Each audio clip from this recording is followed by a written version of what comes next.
Hi everyone, I'm Katie Ransom. I'm the content creator here at Veesus and I'm going to tell you all about our new software launch. Have you ever wanted to view, manage and share your data all from one browser? Today I'm bringing you a new tool from Veesus called Arena4U, a tool built for collaboration with an interface that's Google Maps style. I'll walk you through how to use it. The entire Arena4U interface is designed to be intuitive because it's Google Maps style. You get an interactive map view showing your active projects and your public ones too. Just like maps, you can click, drag and zoom on your workspace to explore.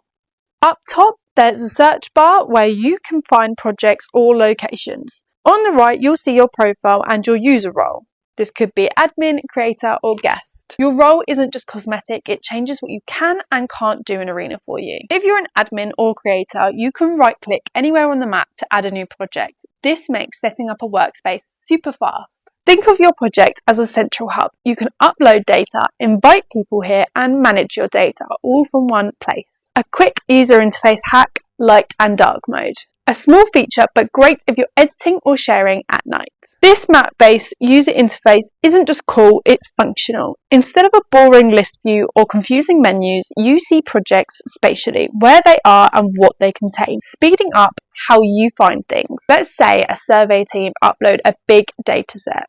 Instead of emailing, just click on Arena4U, find your project, click on the project and boom, it's there ready for your team or clients to explore. Arena4U feels familiar because it's like maps. That makes collaboration smooth, intuitive and visual. If you work with data or manage teams, then this user interface is a massive time saver. Hit the like button if you found this useful, subscribe for more and comment what you'd like to see next.